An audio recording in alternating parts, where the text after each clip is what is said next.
Hey everyone, welcome to the Get Your Life Together Girl podcast, the ultimate blueprint to self-love and inner peace. I'm your host, Danielle Van. As a cognitive behavioral therapist, life coach to women, meditation teacher, and author, I've spent my life studying and learning from the stories that make us human. It's my passion and goal to help you shift your mindset and create a lifelong revolution to help you reach your greatest potential. Trauma, dysregulated emotions, high levels of stress and anxiety all have a way of rewiring and changing your nervous system. The changes are so significant that they cause dis-ease as you witness and carry your dis-ease. They also cause coping mechanisms and self-harm and a host of other significant life impacts. Yet there is a way to retrain the nervous system and your relationship to your experiences. I sat down with trauma and addiction therapist, Polyvagal Institute Course Developer and partner, teacher, and author Jan Winhall to talk about how to shift out of fight, flight, fold, and freeze, and how to connect with yourself and change what can keep you from enjoying your life. So let's dive right in. The Get Your Life Together Girl podcast starts right now. So if you are a normal, regular listener here on the Get Your Life Together Girl podcast, you have heard us talk so often about the nervous system, about how trauma impacts us, how we can easily get into a space of fight, flight, or freeze, and have a hard time getting out. So today I'm so excited to talk to Jan Winhall to talk about the nervous system, about polyvagal theory. As you are really an expert, Jan, will you please introduce yourself and kind of tell us how you got into this space? Sure, yeah. So I'm a trauma therapist, have been for many years, 45 years now. I'm an educational partner and a course developer with the Polyvagal Institute. So I work closely with Steve Porges. I published a paper with him, which people can look up on my website if you want to after at janwinhall.com. And the paper was specifically about my book about addiction. So I wrote a book in 2021 called Treating Trauma and Addiction with the Felt Sense Polyvagal Model. And basically what I did was to bring together the work that I had been doing before I found polyvagal theory, which was working with the felt sense, Gene Gendlin's work, which has become more known and kind of a little more popular now. People talk much more about the felt sense now than they did before. People don't really understand that so well either. They often think of it as physical sensation. Yeah. So we can chat a little bit more about that. But I got into that because originally I was working with a group of young women fresh out of graduate school. And they were incest survivors. And back then, we didn't talk very much about trauma. Hardly at all. Now everybody talks about trauma. Right. It's really quite funny for us that have been in this business for a long time. It's wonderful, really. It's wonderful. But back then, we didn't have a lot of really sophisticated ways of treating trauma. So I got interested in trying to figure out what was going on with these young women. I began to hunt around and I found Gendlin's work in working with the body and with addiction. And that's how it all began. These women really taught me a lot about what was going on for them in their bodies, because there was a lot of cutting and a lot of self-harm. And back then, and a lot to a large extent now, I think it's pretty pathologized. But, for me, when I really listened to what they were telling me, on some level, they understood that it helped them. And we couldn't explain it.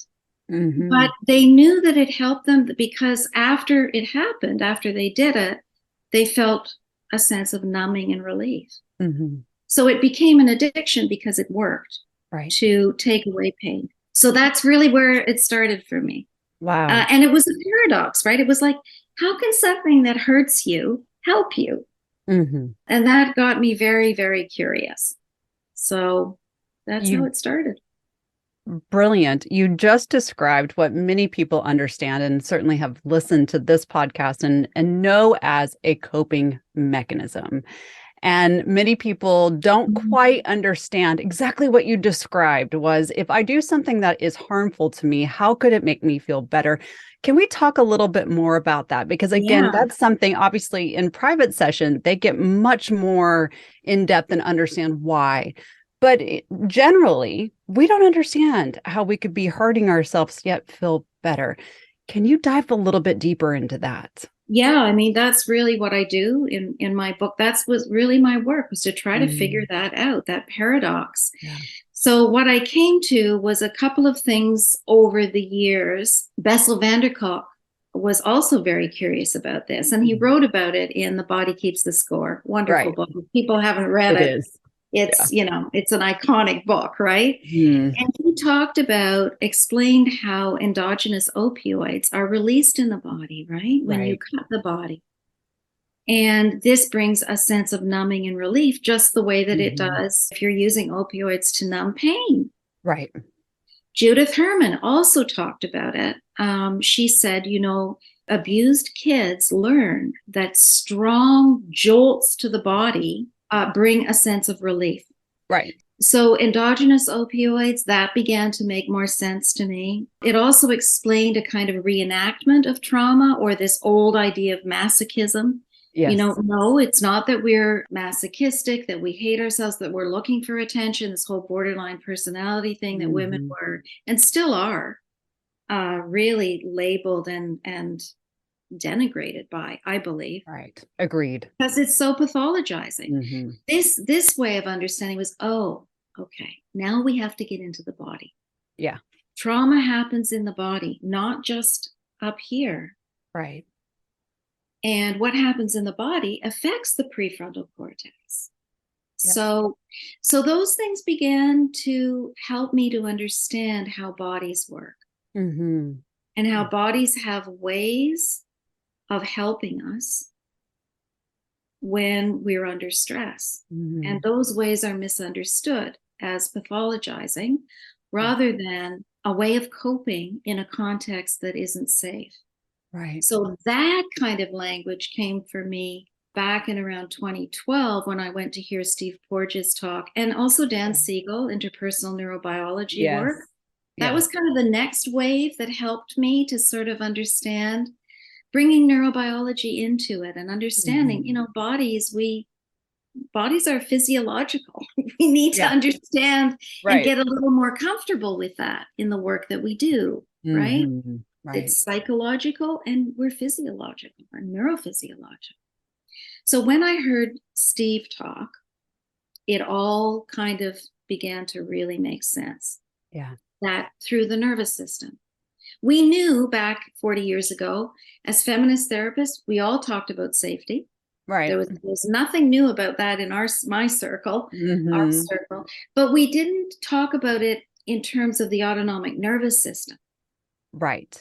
Can we stop right there for just a second? Yeah. Let's break that down. Let's break those terms down so that someone who is not familiar, who is hearing this and saying, oh, wow, I just heard that I am really kind of creating this space for myself, these coping mechanisms that are doing harm, but there's a reason why. And there's a physiological body reaction that's happening. Can we break down the nervous system for just a moment before we dive deeper? Yeah. So the traditional notion of the nervous system before Steve Porges was that there was, this ventral branch of the vagus nerve. So the vagus nerve is what kind of, monitors safety, right? This sense of the autonomic nervous system is all about, am I safe? Am I not safe? Am I safe? Am I not safe? Right. And it's unconscious. We don't think about it, right? So when things are okay and there is enough safety, the body is relaxed, this part of the vagus nerve, cranial nerve that is above the diaphragm, and it comes up into the face. And it's active, and we're humming along in our lives, and we're smiling, and we're socially engaged with each other because the nerve comes right up through the face.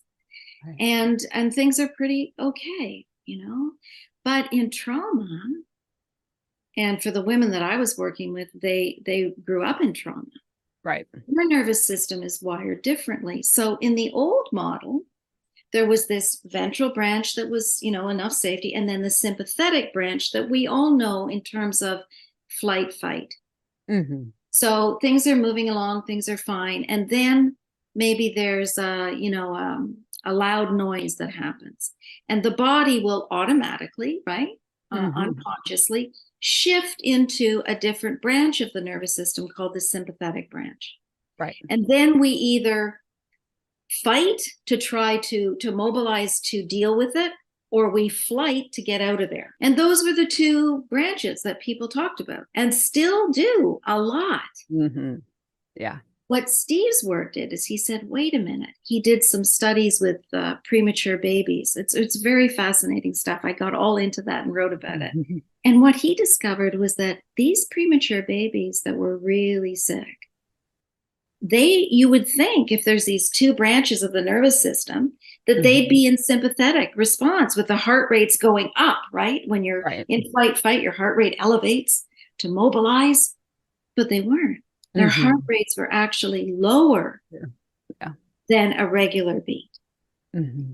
And he got very interested in that and started doing some research. And that really was the beginning of his paradox, because he had a paradox too. His was also about the ventral branch of the vagus nerve. He's like, wait a minute, this can't really, if there's just safety and then this flight fight, where does this space that these babies are occupying live in the nervous system?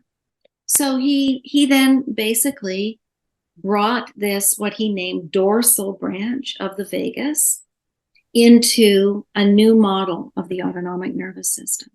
Brilliant way to break that down. And what we're really talking about is an entire system that works to keep us safe, to give us an identification of what's happening around us and within us. And so this has major impact. And most people don't realize that this has major impact of how we kind of see the world, how we operate within the world. So you are exposed to this theory, to this understanding, and it must have been mind-blowing as you're pulling all of these pieces in together and realize we have a bigger responsibility to teach. Absolutely. Yeah. And it wasn't me, I mean, all trauma therapists, really, most of us. I mean, we're just like, it's revolutionary to be able to understand this dorsal branch of the vagus and what it looks like in the body shape, right? Because every state in the nervous system has a shape, right? Our bodies, when we're in a socially engaged, safe place, we can sit up. We look out into the world. We like to connect with people like we're doing right now. Right. But if I go into fight, I'm pissed. Right? Look at that. It's tight. It's constricted. Right? If I go to flight, I'm getting out of here. I'm going the other way. And then in the dorsal branch that Steve named, bodies fold in and hide. This is the shame state. Right. This is the dissociated state. And this is what, as trauma therapists, we always saw. Right. Because, it's hierarchical. You first go to flight, fight, but if you can't get out and you can't manage and fight your way through it or run, then the body shuts down into the dorsal branch, which is, and I want to clarify this for people because they get it wrong, and we're trying to really educate people around this in the nervous system. So there is a freeze state. We call it, we often talk about flight, fight, freeze, but the state after freeze is the dorsal branch of shutdown. I call it fold. Yeah. Freeze is the place in between flight, fight, and shutting down. And it's the place where, in my work, I named that this is the place where addictions occur. Agreed 100%. This is also the place where those who don't have more advanced language will say, I am stuck. Yeah, it's a stuck place. I call it fixate. I made a model. I'm a very visual person. So people, please feel, go to my website. You can download all kinds of things. But I made a graphic model of the nervous system that we called, with my clients, we call it the 6 Fs. And in that free state, we call it fixate, because it is a very addictive, stuck place. It's like you're going nowhere fast, right? Right.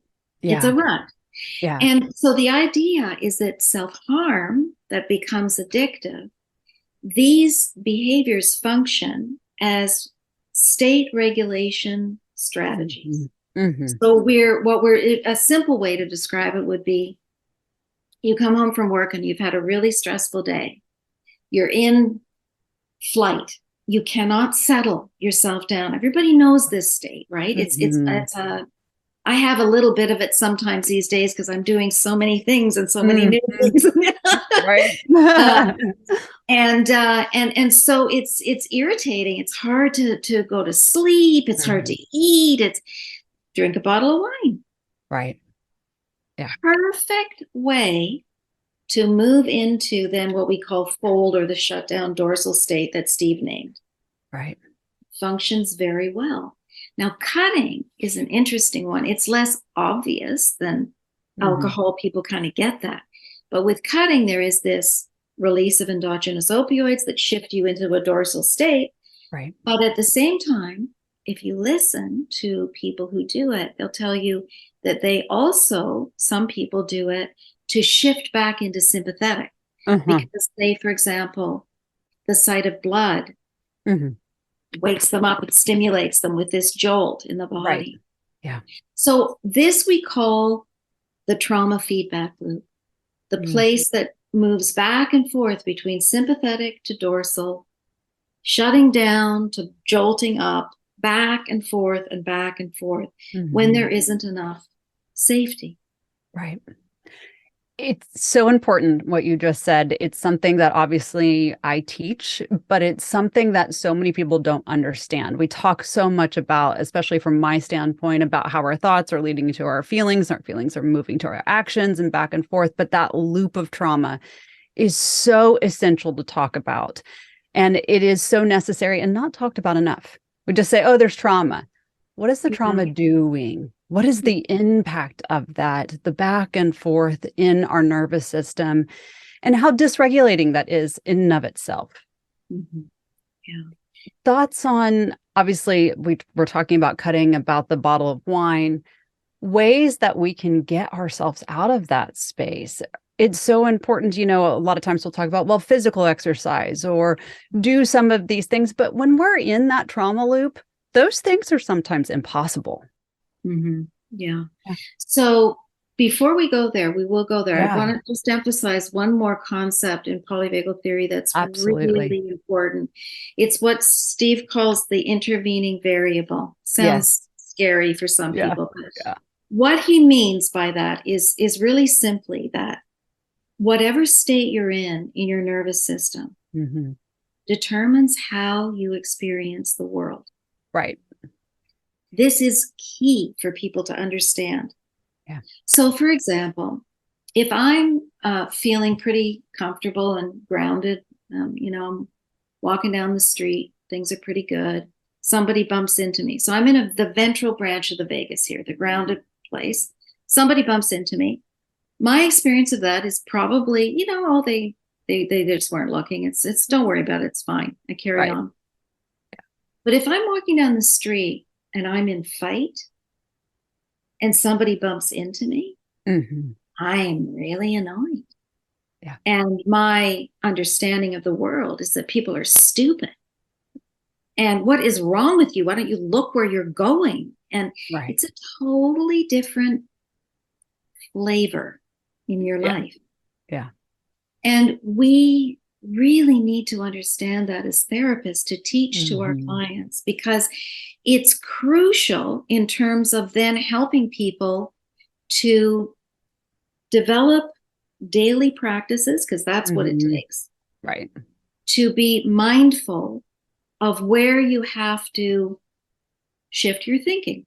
So it's a bottom-up, top-down model. right? We understand what's going on in the body, and we also, from a top-down place, talk to ourselves. Right. And practice what Steve calls neural exercises, which can sound scary and whatever. Mm-hmm. But really what that means is it might be things like meditation, right, or a focusing practice that we can touch on, or playing the piano, mm-hmm, or it could be things like dancing. Right. Things that bring us into social connection with other people, mm-hmm, that are enjoyable. Right. Let's do that in just a moment, like you just said, because you brought my mind into that space of really talking about where we are and how we're perceiving everything, because we all know that perception is 100% how we're focusing and how our mindset is. I will often ask the women that I work with, I want you to be very, very clear about your response. And that will tell us where you are in the nervous system, where you are in your engagement and your inactions. It's so important. And I think that a lot of people don't think about that. Mm-hmm. If a simple bump in on the sidewalk is causing you to have this massive reaction, it's time to do some self-discovery. Mm-hmm. Mm-hmm. Yeah. Do you find that a lot of people give you a lot of resistance when you talk about that, or when you're teaching that to someone, that they don't want to get into that space of really identifying where they are?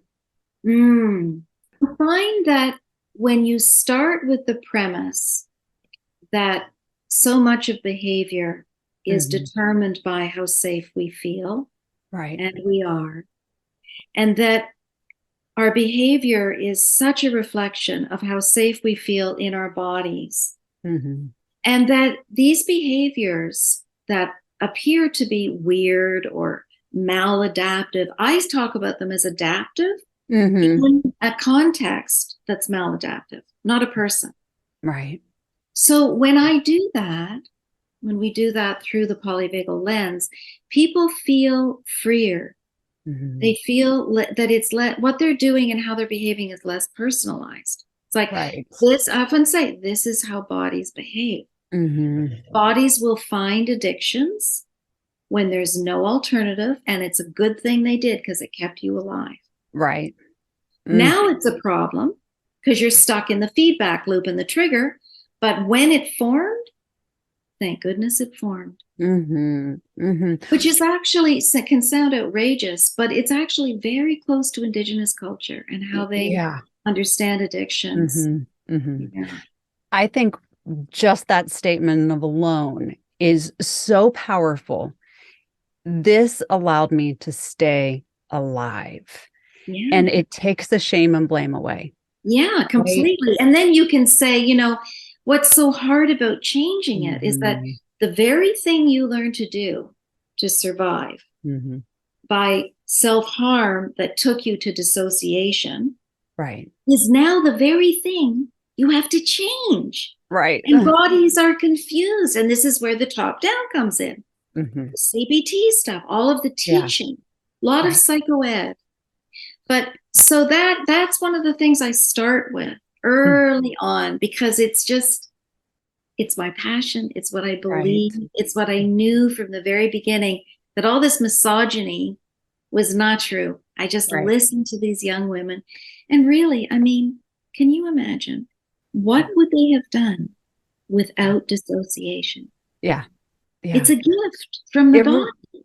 It is, from the brain, from the body, from every piece of you, and mind, body, soul, to be able to step out for just a moment. And that's really what we're talking about. We're stepping away, allowing ourselves to survive. A lot of women will go through their trauma, will get into that space where we're trying to identify the patterns. Mm-hmm. And they'll say, do you hate me? Well, I don't have any personal connection to your pain, right? But you do. And do you hate you? Right. Mm-hmm. And well, yeah, I do. You shouldn't hate yourself. You have done whatever you had to be where you are. And now we change the pattern, the brain pattern, the biofeedback, the body feeling. And so let's maybe get back into that a little bit, is getting into that feeling the body, feeling The what's felt sense happening. part of it. Yeah. Yes. So the yes. model that I created is basically a way of bringing embodiment into any form of therapy that you're doing. And it uses two natural processes in the body. One is neuroception, which is Steve Porges' word for this process in the body of checking to see, am I safe, am I not safe? This unconscious process that we can make more conscious through practicing, right? Right. And the other natural process is interoception. Yeah. It's connecting down into, what am I feeling in my body? And what are the memories connected to that? Where does it sit in my body physically? So this is Gendlin's work.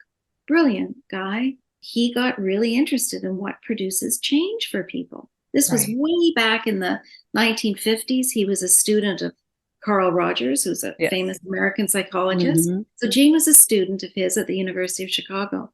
And they did these studies with process recordings of therapist and client sessions where they both reported positive outcomes. Right. And what they found were there were these long pauses where nobody was talking. And he got really interested and started asking people what was going on there. And basically what the clients described was that they were kind of taking in where they were, slowing everything down, and connecting in with how it all feels in the body. So for example, right now, I have a kind of warmth in my belly and a little tightness up here in my upper chest because I'm on air, So there's a little bit of sympathetic energy, but lots of ventral, calm, enjoying energy as well, enjoying connecting with you and whatever. And so we would then stay with that. Right. And what happens when you stay with anything in the body that feels really great, or particularly in therapy when we're working on issues, often these things are constricted or they're limp and shut down. Right. So we start bringing together, well, what state am I in? Well, I would be a blend of ventral and sympathetic right now. Right?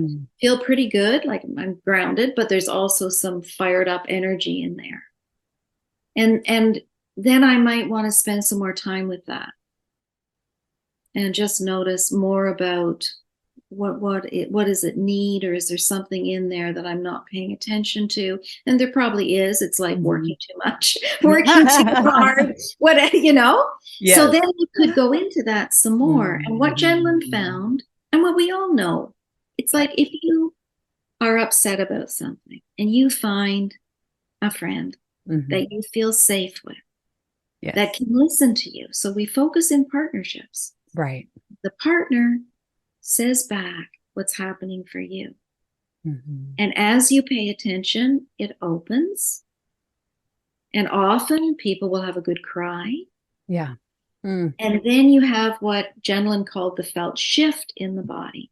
Yes. Oh, I feel better. Yeah. Nothing's really changed, but it's changed in your body. Yes.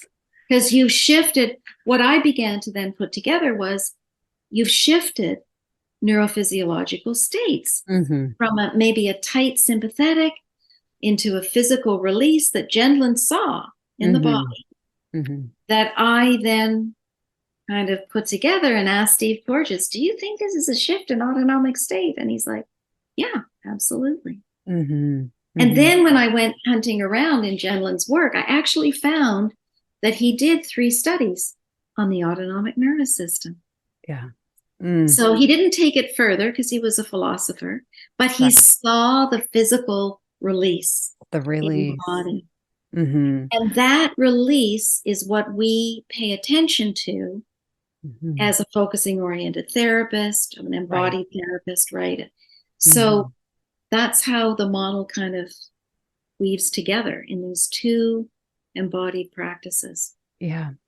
I know when I work with somebody and we're talking about trauma, the very first thing that I do, and I mention this for anyone who doesn't have the opportunity to work with a therapist, and you're trying to do all of these things on your own, which really is the base of the show, is to give you a space to come to and find some tools that work for you if you don't have the opportunity. One of the very first things I will often do is say, please put your hand over your heart. And really gauge, just like you were talking about, where do I feel this? Can I feel my heartbeat? Can I feel that connection with the body? Because so often when we are in a dysregulated state, we don't have that connection with the body. It's not felt or seen. The other thing that you mentioned was crying. And so many people try to stifle their tears. They don't want to feel it, especially men. Your husbands, your dads, your boyfriends, all the people in your life that are male have been told, men don't cry. Real men don't cry. This is such a beautiful shift in the nervous system. Allow the tears to be. It is such a beautiful experience. Yeah, and it brings a real release that then we know if we quiet down, we start to know that process is what we need to follow. The body wisdom. Right. Bodies know the right next step unless they're stuck in a trauma feedback loop. And then that's our job. So I really encourage people to develop daily practices. We have a way of doing that again, you can download on my website. And it's a very behavioral kind of tool to use to remind yourself, what are the things I can do that bring grounded ventral energy into my life? So that then when you're kind of figuring out, where am I in my nervous system and what do I need to do? Right. You have this way of kind of visual reminders. And when we do these daily practices, we're actually, really building these new neural pathways so that it becomes easier and easier to find our way into a space that feels more safe and connected and integrated. I would love for you to share some of those with us, if you would. I do want to say this. You said daily practices. Important to point out those words. I am a meditation teacher myself, and I will often teach, especially those who are moving through heavy trauma, that's something that we can use. Breath is a beautiful reset of our nervous system. One of the biggest things I hear is, well, I did it for 3-4 months and then I stopped because I felt better, but I'm right back into the place that I was before. It's called a daily practice for a reason. When we stop doing the things that work for us, guess what? The things that don't have a way of coming back.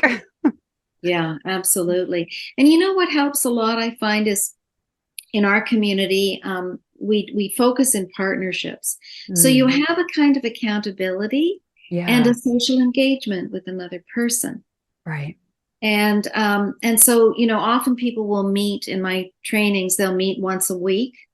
I train therapists, but therapists do their own work in the training. So they might meet once a week with their partner, but then they're also checking in with these visuals of we call it the 4-circle practice and the autonomic nervous system 6Fs. You're looking at these every morning when you get up. Where am I in my nervous system? And what have I got coming on my plate today? And what do I need to do to stay a little more focused and grounded? So you look at, what are the things that I do? And you've got some of them listed there already. Yeah. And you use this as a cue. And then once a week, you have a kind of accountability with your partner. How did it go? Right. And often when people fall away from it, it's because a trigger has happened. Right. And they've fallen back into the old trauma loop. And then when you're in there, it's like, it's dark. Yes. Right? Yeah. Yeah. Somebody has to come and find you. Yeah. I love when you have a partner. This is brilliant. If you have a focusing partner, they'll find you. If you don't show up that day for focusing, it's like, where are you? So co-regulation is another big part of polyvagal theory. We thrive together in relationship, right? I will often hear people say, but I don't have someone. And that's so not true. It's so not true. You may feel like you're alone, but you do have someone. I know that personally for me, find me on Instagram. I'm going to answer your DMs. I'm going to try to hold your hand. There's a huge community there. I know that there's a huge community within Polyvagal. There's so many places that you can go for someone to help and get into that state of co-regulation. Mm-hmm. You mentioned a word. We use it here a lot. We hear it a lot. It's become the buzzword across social media, triggers. Mm-hmm. Can we talk a little bit about that? Because obviously when we're triggered, our nervous system goes into dysregulation as well. Yeah, we fall back into that trauma feedback loop of flight, fight, fixate, and fold, right? So, we work with triggers, again, once a person feels safe enough to connect into the body. So that's a whole journey in and of itself, right? Because it's not safe to be in your body when it's being traumatized. Right. Of course it's not. We normalize that. Why would you do that to yourself? So it's a slow coming back into the body. Learning how to help people to do that is a very important skill. Mm-hmm. And then as you're kind of doing that, I talk about these 4 avenues into a really integrated felt sense place inside. And one of them is memory. Mm-hmm. So I may be describing, this guy bumped into me and, I can't stop thinking about it. It's just like my body's just trembling and I'm afraid. I can't go to sleep. I don't know what's going on. But the body remembers. Yeah. Right? Find a way of kind of teaching people, and you'll know this through meditation, how to have this kind of dual awareness. Mm-hmm. So there's one part of you that's experiencing these dysregulated states and triggers, and cultivating this other part that is kindly observing. Yes. Stepping beside. So Jenna would call it getting the right amount of distance, closeness from an activated place. Right. And, that's a lot of work, right? All of that takes time. It is. It is. I will often say, if you can't sit with it, try to put it on the movie screen. Try to watch it, right? Try to watch it like you are. Yeah. Just try to watch it. Put it beside you or throw it in the ocean. It needs to go that far. Yeah, exactly. Get it away if you need to. Right? Yeah. Yeah. It's so important that we realize that just because something comes up doesn't mean that there's not a way out. And that was really what I wanted to talk about today, was getting reset, right? How do we get back into that grounded space? So you develop a number of ways that you like. You mentioned breathing. So if you're somebody that tends to live in sympathetic, you could practice some breathing where you're extending the exhalation breath, make it part of your daily practice. If you're somebody that lives a lot in dorsal, you want to go the other way to extending the inhalation breath. Get up and move. So learning what you need to do in each nervous system state to help yourself to become more grounded.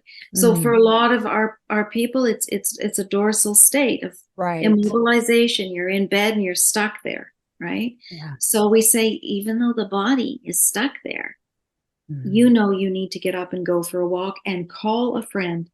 Right. Reach out to another human being.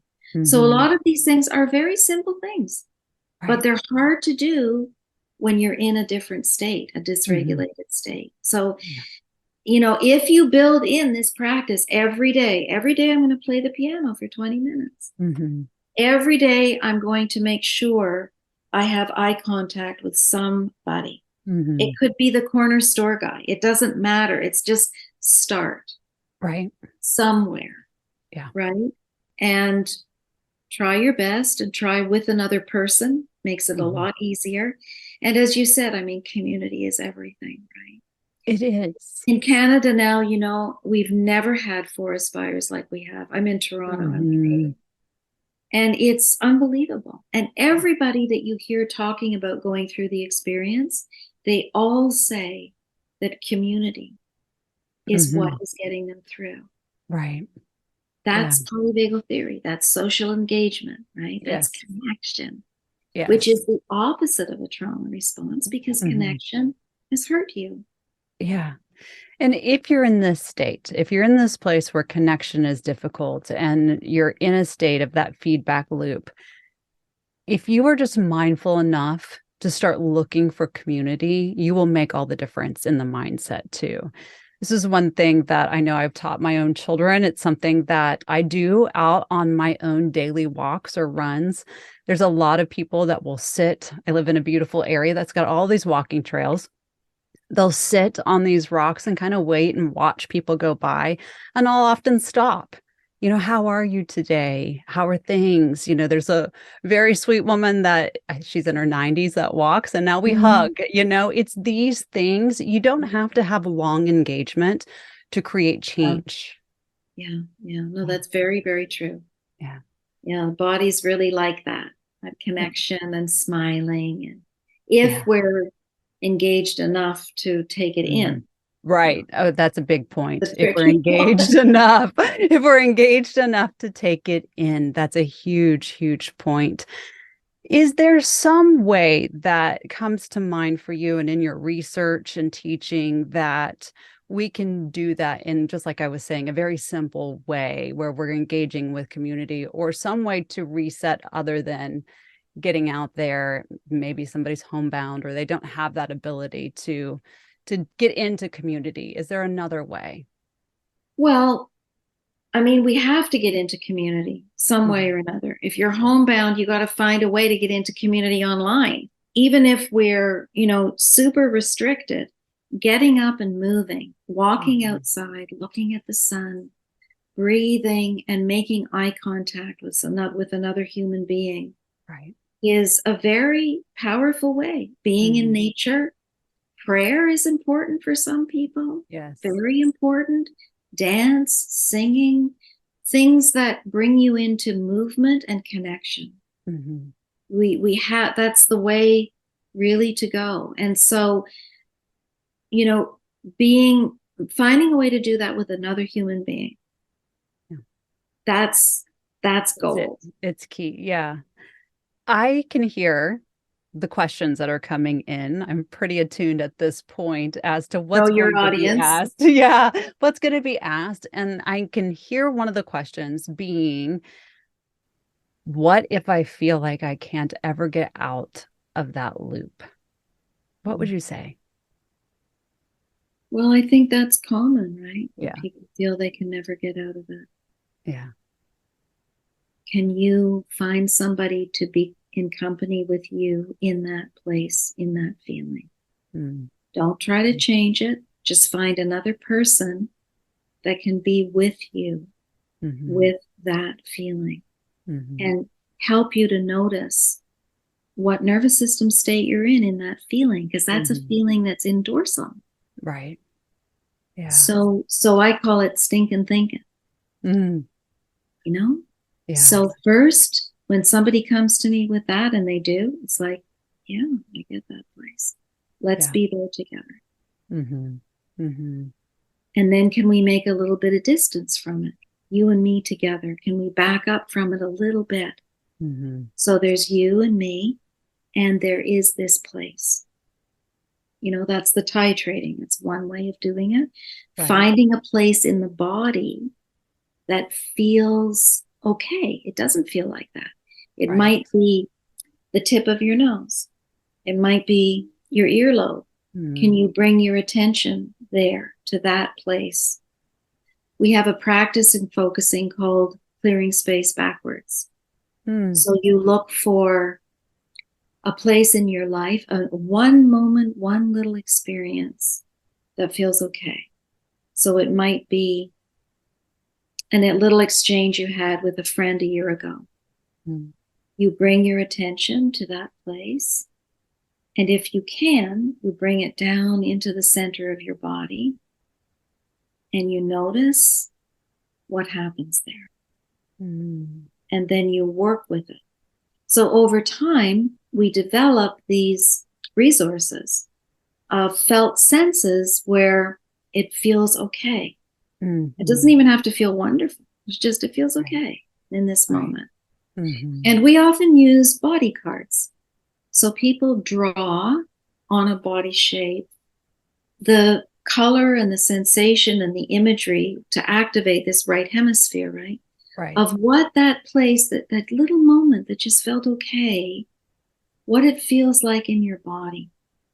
And then in step 3 in focusing, there's 6 steps that Jan Winhall created to help people connect into the body, is what we call finding a handle. Mm. So you ask into the body, is there a word or an image or a phrase that really captures the essence of this okay moment? And, it could be something like warm and yellow, billowy and blue, or whatever. The body is poetry often from the body. Yes. And then making a body card and using those as cues, visual cues. So you might say to yourself today, I'm never getting out of this. I just keep going around and around. I keep drinking too much wine. I keep cutting myself. I keep going out with shitty guys. I keep doing whatever. And then you kind of say that handle. Can't find it. Okay, you can't find it, but let's notice it. Let's just notice, it was right there in your body there, right there. Just maybe put a hand where it was. And after a while, sometimes, a little bit of it starts to come. We have many ways of working with the body to invite some kind of energy. And sometimes it's simply being in the company of another person who can bear what you're feeling and not try to change it. The most important words spoken, not try to change it. We're trained to try to make people feel okay when we're not comfortable. And we have to be uncomfortable sometimes. I call that the hot potato. Yeah. Yeah. I think it's so moving when, people will say, I can't tell you. It's too horrible. I don't want to tell you. Then you're going to have it. Yeah. I don't want to do that to you. And that's so lovely. Yeah. The care there, right? But, I say, well, I've heard a lot and it's got to come out. If it needs to come out, we can bear it together. Yeah. Yeah. And then I try to do a lot of things, healthy things, to wash it, swoosh it away, smudge it away afterwards, Exactly. Yeah. But sometimes we just have to be present with what it is and not let the person get gobbled up by it. Yeah. There are people that want to hold your hand and are trained to hold your hand and want you to experience the best and find grounded regulation. There is so much more we can talk about. I hope that we can do this again because I feel like we just scratched the surface and I am so intrigued by having further conversations. I want you, if possible, to give us where we can get all of these downloads again, and then where someone could find you on social media, and then I'll ask my last question. So you can find everything really at janwinhall.com. There's lots of downloads of some of the things that we talked about, the body cards, the models, the 4-circle practice we sort of touched on, whatever. And I'm on LinkedIn and Instagram, but mostly my website and Polyvagal Institute. I have 3 courses there now. Perfect. That I'm training people in the felt sense polyvagal model, and all over the place. I'm off to Oxford on Saturday, so there's a big trauma conference there. So amazing. It sounds like I have some courses to sign up for too, because I am always in the state of learning all the time to help the people. That'd be wonderful. I would love that. Yes. Yeah, I would love it too. I've really enjoyed our conversation. I have enjoyed ours as well. Again, I hope that you'll come back on. I will. Thank you. I end our conversation the same way with every guest that I speak with, and I hope that you'll honor us with this as well. I ask for your 3 gratitudes, and the reason why is because we end in a state of appreciation, which is so beautiful for our nervous system. So, Jan, would you please share with us 3 things that you are abundantly grateful for? Oh, what a beautiful question. I love it. I'm grateful for my family. Yeah. My amazing kids and my partner. They're amazing. I'm very grateful for that, and they're healthy. Yes. That's, so important. And my friends and my new friends at Polyvagal Institute. Yeah. I'm really grateful, and I don't take it for granted at all, the platform that I've been given to teach. Right. That's a real honor to have a microphone as a woman who's going to be 70 in a month is pretty amazing, right? Wow. Isn't that pretty amazing? Because most of the time as women, when we get older, we get even more invisible. Right. So I'm very grateful for that. And I'm also really grateful for my work. Like I've just in latter years really discovered how much I love writing. And I'm good at it. Yes. Yes. And I'm writing I just finished another chapter for a Norton book on the science of embodiment. And I'm writing a new book on basically a workbook that has 18 practices that really take the therapist and the client through the practice of developing this felt sense polyvagal healing journey. I'm excited for that. So that's my next thing that I'm working on. I'm trying to get it done early in the new year. So. Give us the name of your first book again, please. It's a mouthful.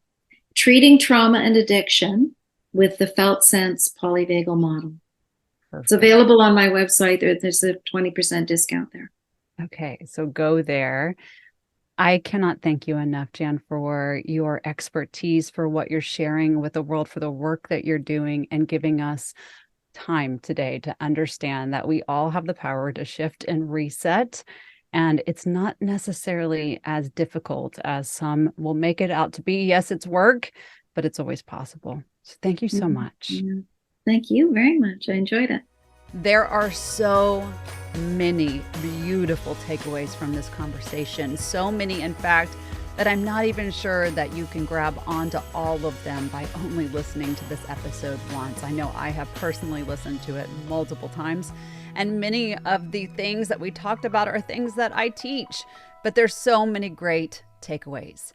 If you're interested in learning more, you can find that felt seen polyvagal model that Jan and I were talking about on her website at janwinhall.com. That's JANWINHALL.com. Once you're there, you're going to find many beautiful resources to help you change your relationship with trauma and how to really get into a space where you can change your response in the nervous system. You can also check out Jan's book while you're there. This conversation, again, is so impactful. I look forward to bringing Jan back onto the show so we can deep dive more. If you have questions you would like us to answer, please feel free to email them to us at getyourlifetogethergirlnow@gmail.com. Thank you so much for listening to the Get Your Life Together Girl podcast. If you've enjoyed these tips for bettering your life and are seeking daily inspiration and additional tools and tips, you can follow me on social media at Get Your Life Together Girl on Instagram, Facebook, TikTok, Clapper, YouTube, and now Threads. You can also visit the show notes, my blog, and even have a one-on-one session and courses on my website at Get Your Life Together Girl.